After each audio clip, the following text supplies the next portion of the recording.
Hey folks, thanks for joining us on the Zoom on Tuesday afternoon.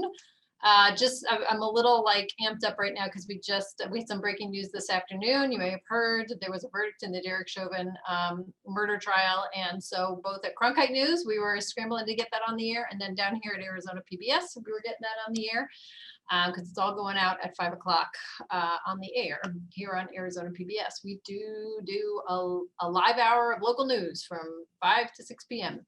every night. But I want to talk to you guys about voices. And I guess I've got a question for you all first. Throw it in chat. Give me some, I want to know whose voices you like. Can you think of an actor or an anchor? It can be a reporter, it doesn't have to be. Maybe it's a sports figure. Just throw some names out there of voices that you relate to or you like for various reasons. Let me see what anybody throws out there, and then I'm going to share my screen.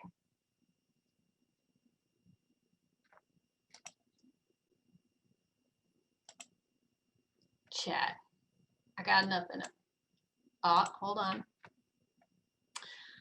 Like the actual sound of their voice or what they talk about. No, the sound of their voice. Yeah, so the sound of your voice. Can you think of somebody whose voice like is memorable to you? Maybe it's annoying. I don't know. I guess it doesn't have to be something you like. Okay, Marvin Gaye. God, yeah, you can't argue with that. Harry Styles. Yes, my 16-year-old would agree with you on that. I too am a Harry Styles fan. Morgan Freeman. Come on, he's the voice of God, of course. Alex Miranda. Huh, interesting. Okay, I love that. Another Morgan Freeman. Let me share my screen with you. And look who we got here. Morgan Freeman. Can you, I don't know if I shared sound. Can you hear that? Can you hear it? Okay, I didn't share sound. Hold on. I didn't check the box. Hold the phone. Share computer sound. Now we got it. And listen to the voice of God. It always makes me laugh. Andy Dufresne, who crawled through a river of shit and came out clean on the other side. Andy Dufresne, headed for the Pacific. I want to make this a little louder.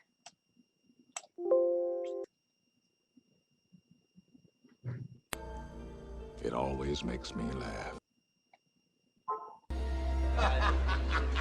Hadley's got him by the throat, right?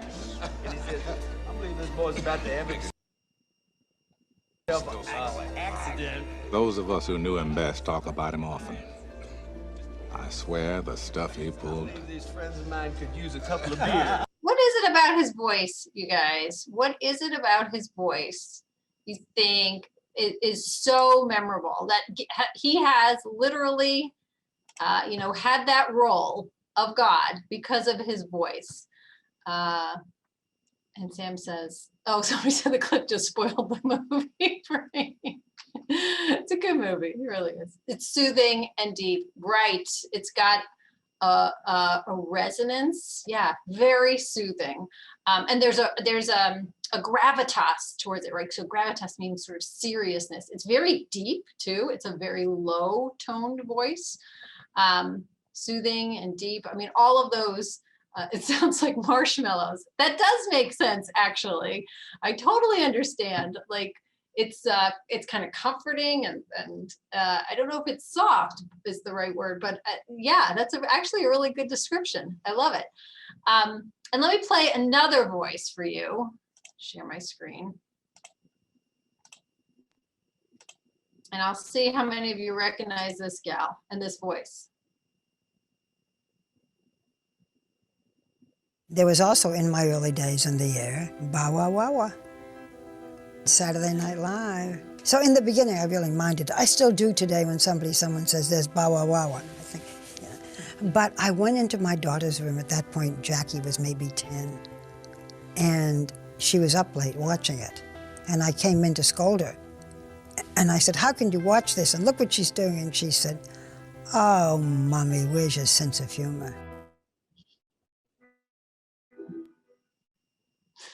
Barbara Walters. Did you get a taste of her voice there? I mean, she's one of those voices that people loved. They love to make fun of. Some people didn't like it. Jennifer says friendly. I don't know if that was for Morgan Freeman or for Barbara Walters, but can you guys put your finger on some of the things about Barbara's voice that may be endearing or annoying? What do you think? Because it can go either way with Barbara. She got knocked a lot for a speech impediment. She had a trouble pronouncing R's, and she would pronounce them like a W. It's a very common speech impediment, actually, called an intrusive R. And it is a raspy voice. And for women of her generation, this is going to sound crazy, Dalia, but they used to encourage women of her generation to smoke, so that it would deepen their voice and give them a raspiness. I don't think that's what Barbara did. Barbara was born with that voice. But they liked that tone in women. They wanted women to have deeper voices. That is not true anymore. We don't want you smoking to get a low voice or anything like that. But she has a very distinctive voice. Raspy in a good way. I kind of agree with you, Jordan. I like to listen to her now. But there's like this gambit, right, of voices. There's a whole range of voices, and we're all born with certain tools, but that isn't to say that we can't make those tools, this one tool in particular, work to our advantage. Of course we can improve upon it, right? Think about some of the tools that we use as journalists. Can you guys throw some tools maybe that journalists use out there? I can tell you one right now. Broadcast journalists, we use cameras. What else? What are some other things? Throw them in chat, or you can unmute yourself if you want and just shout it out. I don't care. Can you think of some other tools that we might use as journalists? A teleprompter. Teleprompter, yes. If you are on TV, my friend, as Faith will tell you, the teleprompter can be your best friend or your worst enemy. But microphones, 100%. We need microphones to get good audio, like the voices that we want out there. If you're a digital journalist, you're using tools like, computers, right? You're using research tools at broadcast or digital. What else? What other tools can you think of? Paper. Yep, good old-fashioned paper, man. I still use it. I use paper scripts still sometimes too. It's comforting for me. We as journalists there's social media tools right now. As journalists, we have a lot of tools, and our voice is one more tool. And it's one of the most important tools that we have, because it is the thing, I think, one of the things that is most memorable, and one of the things that people will judge us on immediately, right off the bat, is our voice. They'll make assumptions about us, rightly or wrongly, based on our voice. So it's a tool that you have to hone, and that you have to craft, and you have to use.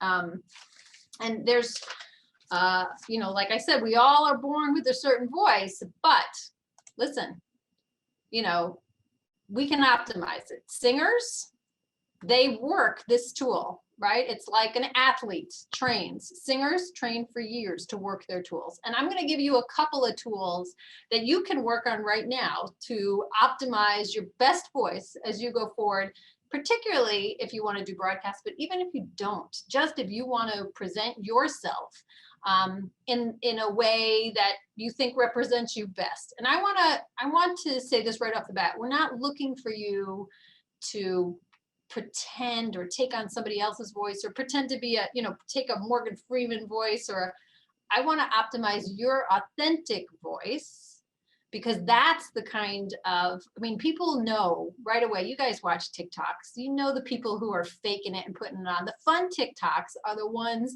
that just are that just happen, right? It's the same thing with voices. We need to have your unique, authentic voice, not a pretend voice, so that I sound like Diane Sawyer.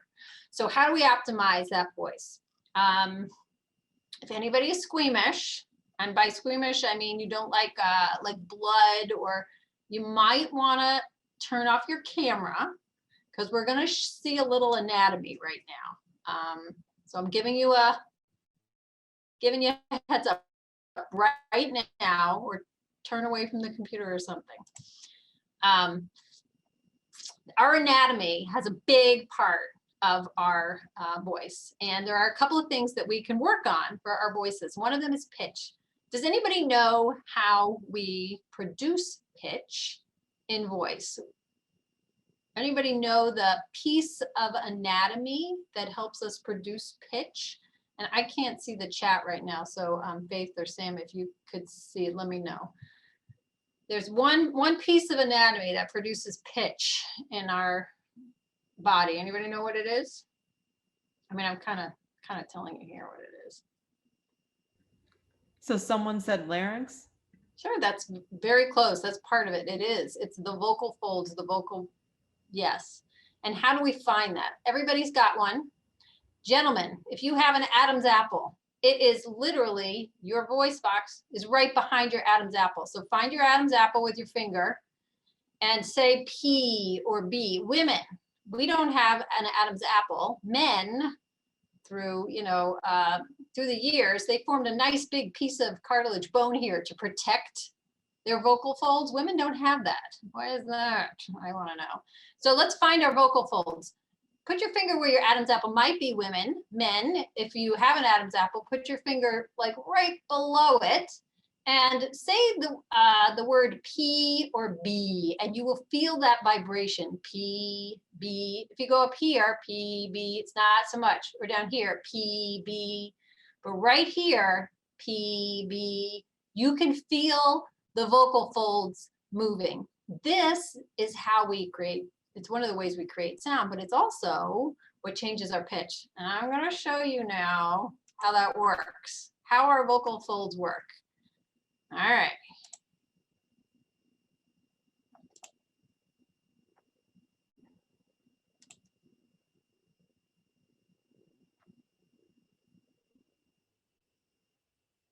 Hi, my name is in this video.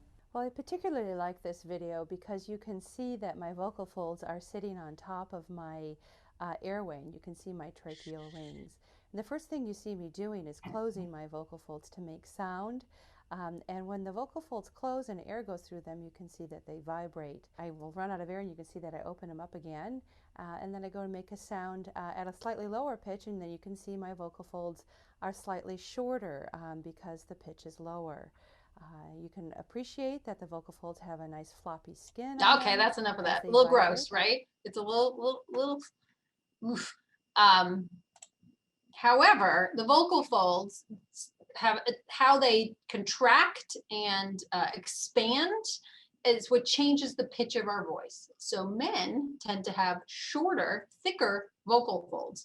What do you do when you want to make your voice low? Like you want to pretend like you've got a really low voice. What do you do with your body, right?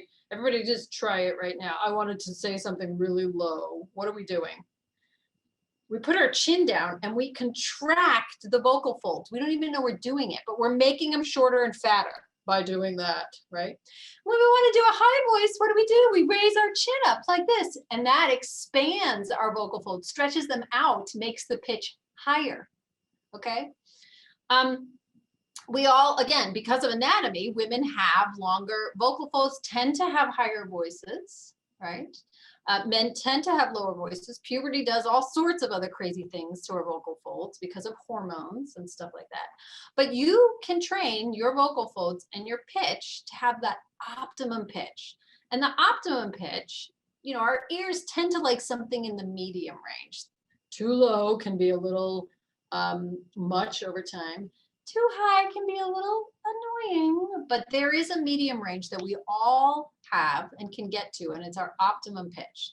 So how do you find your optimum pitch? It likely isn't the pitch that you're talking with right now. Our optimum pitch is actually that voice that we wake up with in the morning, that hasn't been stressed out all day. You haven't caffeinated it and kind of screwed up your vocal folds.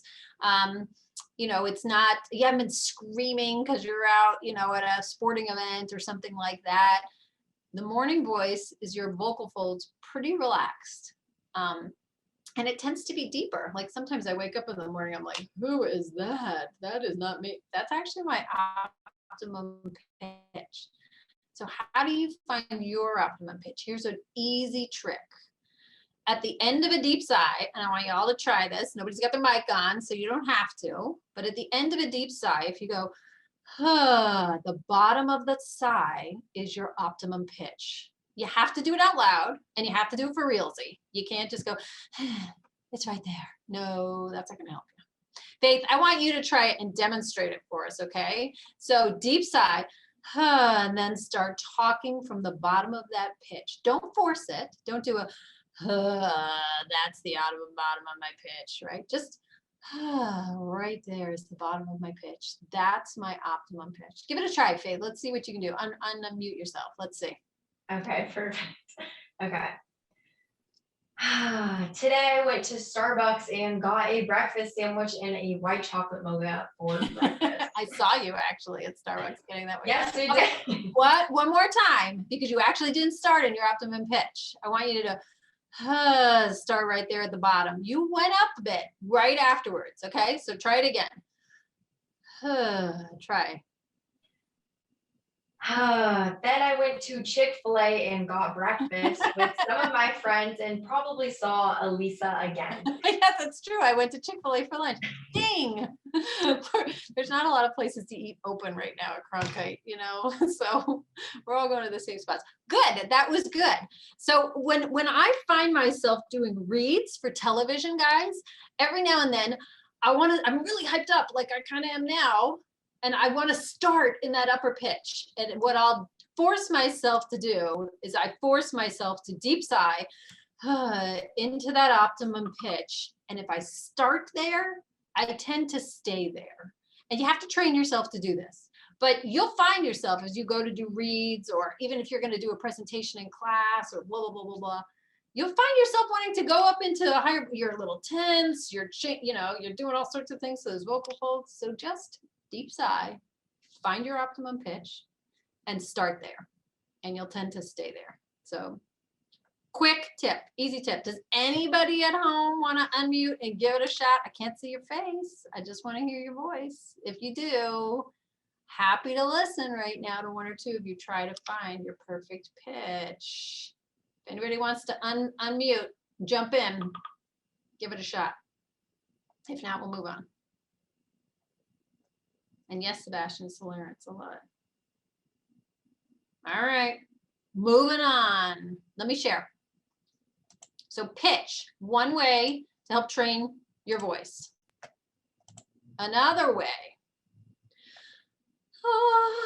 you have no, I can't understate how much breathing impacts your voice, right? Who knows Florence and the Machine? She's one of my faves. I love to run to good old Florence and the Machine. She is a classically trained singer.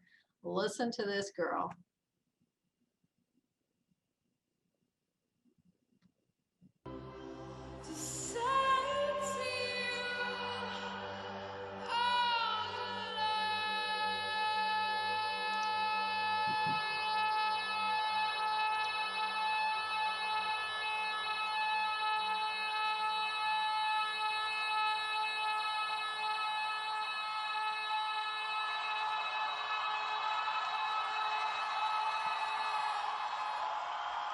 What?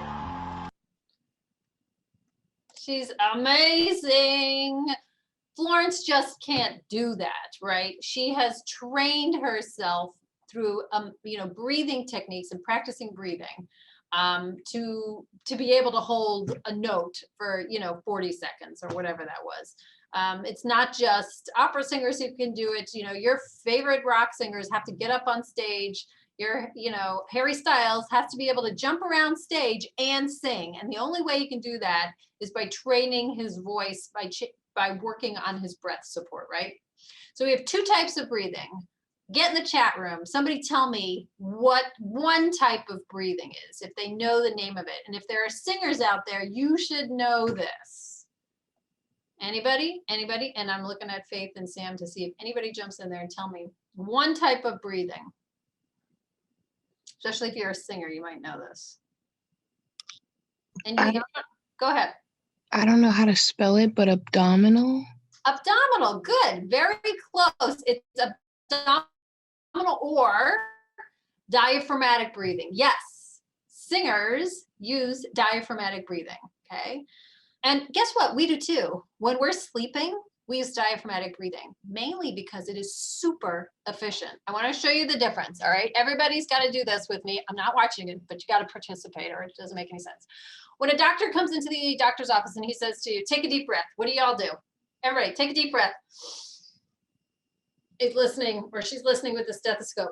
You suck air up under your rib cage, breathe in through your nose or your mouth, and your shoulders come up. That's called socialized breathing. It's very inefficient, but it is what we do when somebody says, take a deep breath. You all go, that's socialized breathing. Let me tell you why it's not great for breath support, because where are your lungs going when you do that? Where are you putting them? Up under your rib cage, okay? That's not a vast cavern. A diaphragm is a vast cavern. Your rib cage is set. There's some bones holding together your body. So you're sucking it up into a small cavity, and then you let gravity let it all out. Very inefficient. If you breathe with socialized breathing all the time when you were reading, you'd have to take a breath just about every time you were working on a sentence. It's also why, like, when you try and talk after a run or something like that to somebody, you're saying, I'm out of breath, because you're socialized breathing. Your breath is going up under your rib cage, okay? If you learn to diaphragmatic breathe, your pitch is going to come down. You're going to open up your body cavity, and you're going to use a lot more resonance, because this is where your voice is going to come from. Instead of coming from up here, it's going to come from down here, right? So you have to learn how to do diaphragmatic breathing. And we're going to do an exercise here to show you how to diaphragmatic breathe, okay? The first thing I want you to do is try and put your hands on your waist like this, all right? And I want you to breathe in and concentrate on pushing your stomach out when you breathe in, so that those hands go out, okay? And keep your shoulders down. Deep breath in through your nose. Deep breath out. Try it again. Deep breath out. If you're still lifting up your shoulders, you're socialized breathing. So I want to show you another trick you can do. You can lean over on your chair and like try and grab the back of your chair if you have it. And try, if you do this and you try and breathe in, you want to push your stomach into your legs. I know this is kind of a funny way to teach a class, isn't it? You cannot do socialized breathing if you're grabbing the back of your chairs. Your shoulders can't go up, right? It's another way to do deep diaphragmatic breaths. So what does diaphragmatic breathing do? Well, like I said, it relaxes everything here. It takes the pressure off of this part of your anatomy, right? And keeps the pressure spread out further. So it helps to lower the pitch of your voice, which is always good. Breath support helps to even out the tone of your voice so that you're not doing a lot of this, right? So you want to practice diaphragmatic breathing before you go in to maybe do a live shot or before you're going to read a script. Let's see how it works, okay? I want you guys, we're going to say our ABCs, and we're going to say them as long as we can on one breath.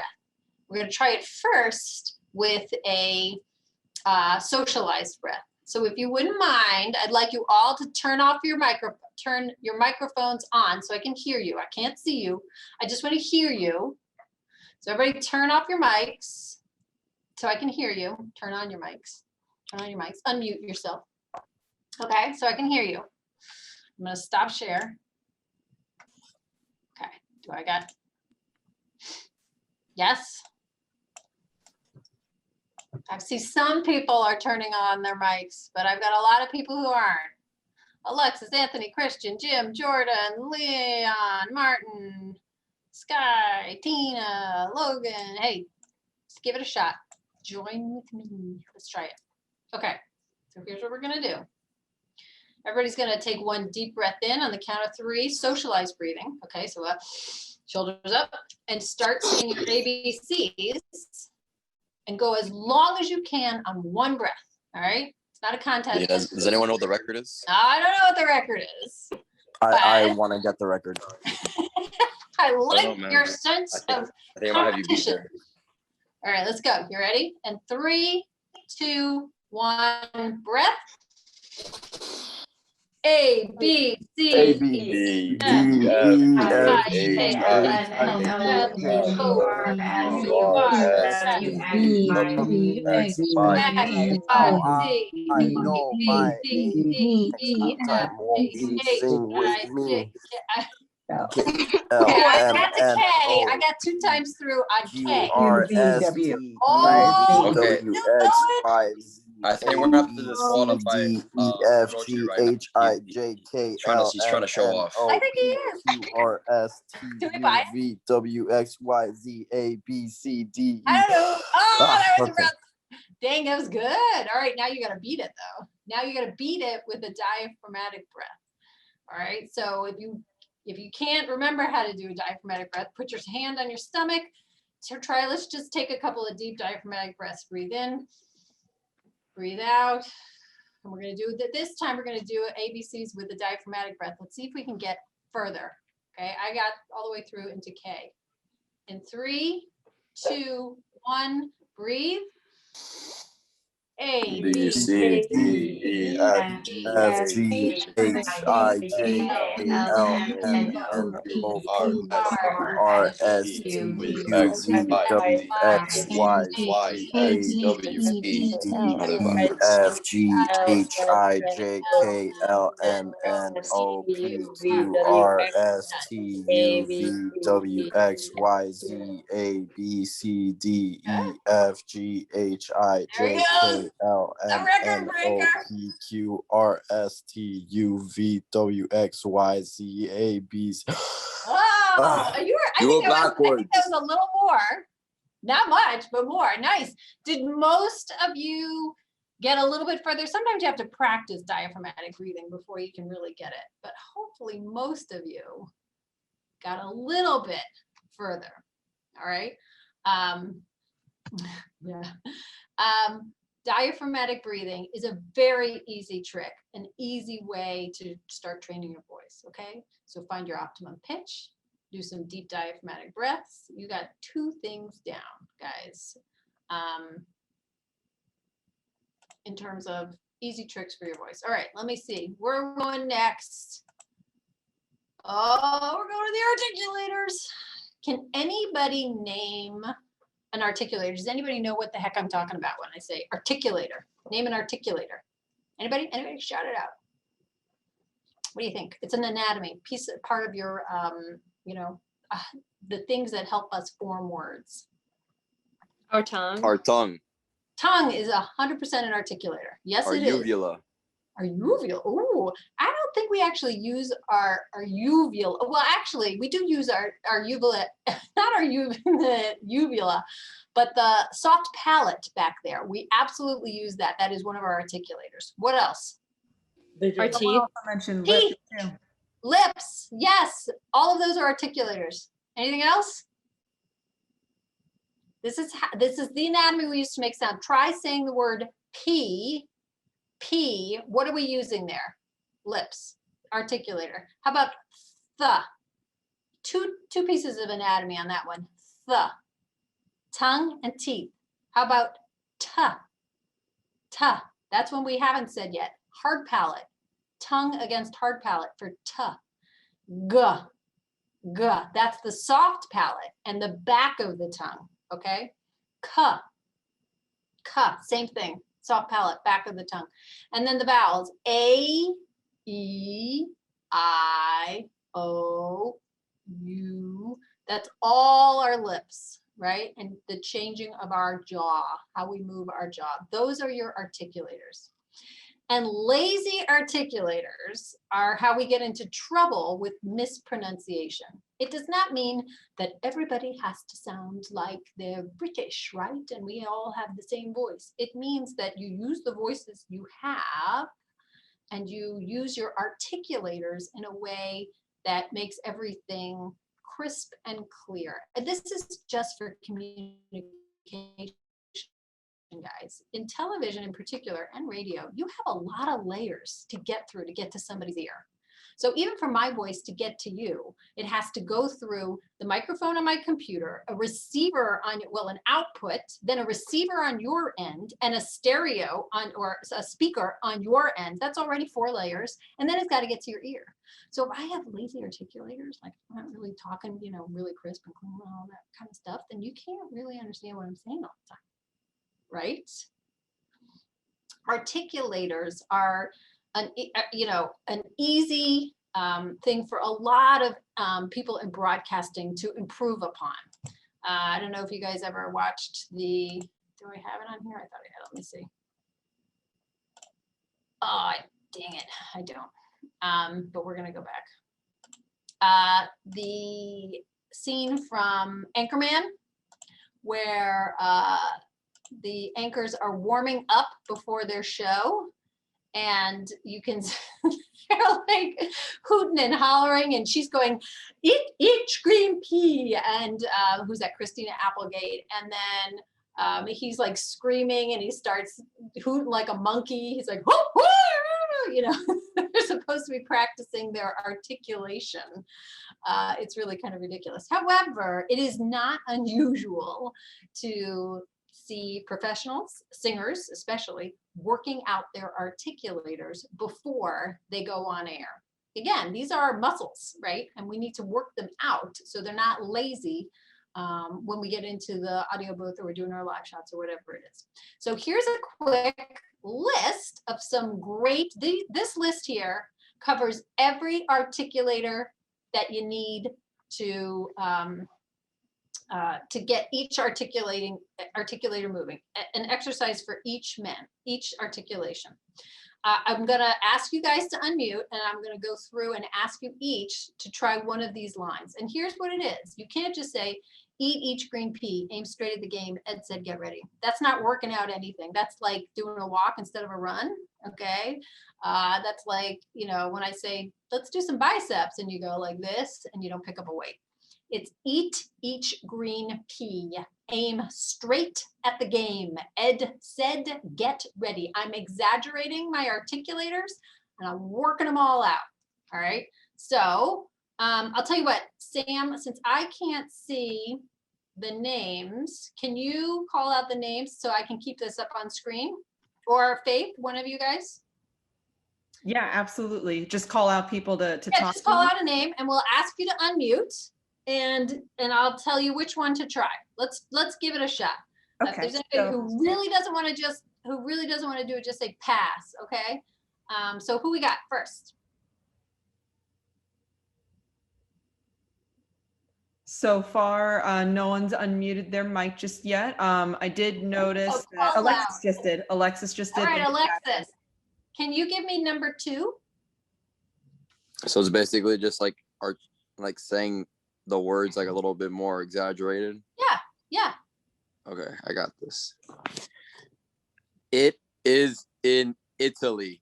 I tried my kite. Oaks grow slowly. Okay, Like good. that. So you don't have to go slow, but here's what you missed. You missed that T on it, that articulation. And you also missed the D on tried. Those are the same articulators. So try it again. It is in Italy. It is in Italy. Good. How about I tried my kite? I tried my kite. Good. Oaks grow slowly.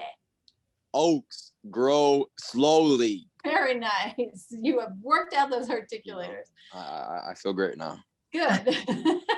Woo! You're working up a sweat. Okay. Somebody else. Who else? I saw Sebastian. I would like to go next. Sebastian. Can you give me number 3? I sure can. Father was calm as he threw the bomb on the dock. Very good. Let me hear you do number 4, please. Awesome. An odd audience applauded Claude. Very good. Very nice. You have worked out your Thank you. articulators. Perfect. Can I get somebody to do number 5, please? Is there a taker? This is one of my favorites. I could do it. Hit it, girl. Okay.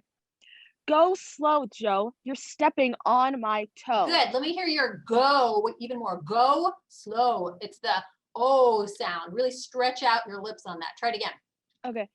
Go slow, Joe. You're stepping on my toe. Perfect. I love it. Can somebody make the sauce number 6? If I go with my New York accent, it's really exaggerated. Can anybody make the sauce more succulent? I can do it. Go for it, girl. Let's hear it. Sauce makes the goose more succulent. Very nice. Try number 7. This is a tough one. Give it a shot. Up the bluff, Bud runs with the cup of love. So I totally missed that T there. I mean, that P there right here. Up, up. Let me hear your P pop. Try it again. Up the bluff, Bud runs with the cup of love. Good. Watch that D then on Bud. Bud. Bud runs. One more time. Up the bluff, Bud runs with the cup of love. You got it. That's for D's and P's. Very nice. This is an odd one. I know you guys probably don't know what a heifer is, or maybe you do. Maybe from the Midwest. Anybody want to do number 8 for me? Can I get another? Are we done? I can do it. Good. That's a heifer. Red led men to the heifer that fell in the dell. Good. You got the D's on red and lead. Perfect. Now let me hear those L's on fell in the dell. That tongue's really got to play off your teeth there. Try that part again. Red led men to the heifer that fell in the dell. Nice. Very good. We got it. Anybody want to try maimed animals? We might be done. Miss, I had such a fun time my first time around. I want to go Let's again. do it. Give it to me. Maimed animals. Which one am I doing? Number 9. Maimed animals may become mean. Nice. Good. Awesome. All right. Awesome. Those of you who want to keep your mics on, keep them on. Let's just do these last ones together. 11, 12, 13, 14. Let's start with, 10. Okay, remember, we're working out our articulators. Number 10 in 3, 2, 1. It's time to buy a dime. Good. Number 11 in 3, 2, 1. Oils. Number 12. 3, 2, 1. Flip a coin, Roy. Number 13 in 3, 2, 1. Sheep ears be sharp. Number 14 in 3, 2, 1. There is your curfew. The curfew is due. And the last one in 3, 2, 1. He feels keen as he sleeps and dreams. Very good. Awesome possum. Awesome possum. Awesome. If you do that list, you will work out every single one of your articulators. If you do that list before you go and you start performing. I think our time is about up, isn't it? Yeah. And I think that was probably the end of my present anyway. So 3 things, guys. Easy ones. Work on finding your optimum pitch, heavy sigh, right? Work on your breathing, doing that diaphragmatic breathing to give you great breath support, and work out your articulators. Those are 3 easy things to help get your voice into shape anytime you go into do any kind of voice work. In front of the class, broadcasting, et cetera, et cetera. And there's lots more where that came from. I have taught a class in the past on broadcast performance, and we spend, it's a quick class, it's a 1-credit class. We do all sorts of fun stuff on live shots and anchoring and how to read teleprompter and other things for your voice, including resonance. And it's in a really fun class, very interactive, and it's like a 100 level. So when you all come to Cronkite one day, look up that broadcast performance class, and hopefully I'm still teaching it because I love it. It's a lot of fun. Any questions, you guys? Can we get your presentation? Yes, you can get my presentation, Jennifer. I will share the Prezi with you. I was supposed to have a slide with Samantha and my email address, which I did not get to make because the Derek Chauvin thing came down as I was working on my Prezi. So let me give you my email in chat here. I will send it to everybody.